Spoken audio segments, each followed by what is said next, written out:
Well, hello. I'm back from my run to Costco, and so I'm just checking in a minute. I'm home to see the babies, and oh, Kenny, he's so precious when he sleeps. Look at him, Kenny. Oh, he's really snoozing. He's so precious. He can be so naughty, but when he sleeps, he is adorable. Nobody in here. I had a couple of different people reach out to me to ask if I had heard about the absolutely tragic story coming out of Long Island with the Happy Cat Sanctuary and Chris, the owner of Happy Cat Sanctuary. They had a fire and he passed away, and several of the cats did as well. He died because he was trying to rescue them. It's just a horrific story that I can't even talk about too much. Bram's on the other side there. Tina's on her wheel. But yes, I have heard that devastating news, and it's just absolutely horrific. And I put myself into his shoes. There's Fred up there. Thinking about if something like that were ever to happen. I don't even want to talk about it because I don't even want to bring that energy in. But it's a terrible, absolutely terrible story and situation.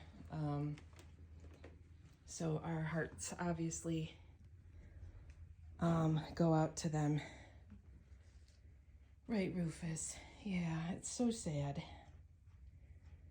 So sad. I was going to tell you about something else too. And then I started talking about that, and now I've lost my train of thought. But it just that I'm going to be heading out again. I'm heading over to the doctor. There's Gretchen. There's Poppy, because my blood pressure, Brimley, is going back up. I've already been into the doctor once in the new year. There's Robbie, because of my blood pressure. And I think I need to up my meds. Yep, look at Bram over there. I think I need to up my meds and maybe just stop looking at the news. But then I feel guilty not looking at the news because I kind of think that you have to stay informed, but I'm pretty sure my doctor is going to tell me just focus on the cats for a while. So that's what I'm going to do. I'm just going to focus on the cats for a while, especially this one. He curls up right on my chest and purrs and purrs and purrs and purrs, and I'll tell you what, I can feel my blood pressure lower. Tina's over here meowing at Bram. She was worried about you, Bram. She was worried about you. Here she comes. Here she comes. There's Stevie. Hi, Stevie. Here comes Robbie. As soon as we get, here comes Rufus, this catio done, and the weather turns a little bit warmer, I'm going to start on these floors. And I think I am going to do paint because I've already purchased the paint versus like a wood laminate. And if I can get a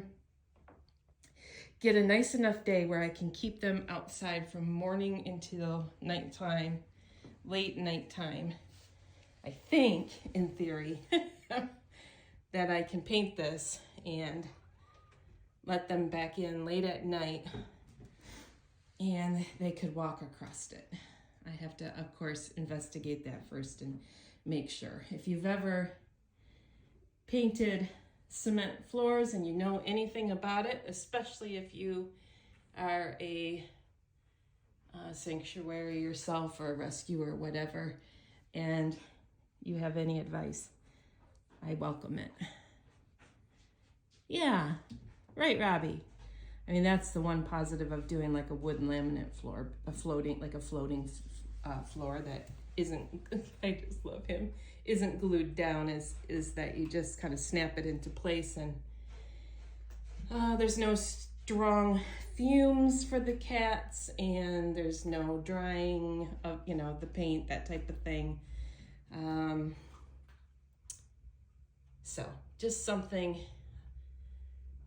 I'm considering, but I have the paint here, and so I'm leaning towards just doing that. And if I find for whatever reason that it doesn't work, I can always do the wood laminate later. All right, I'm gonna go get ready for my appointment, and then I will check in with you guys later.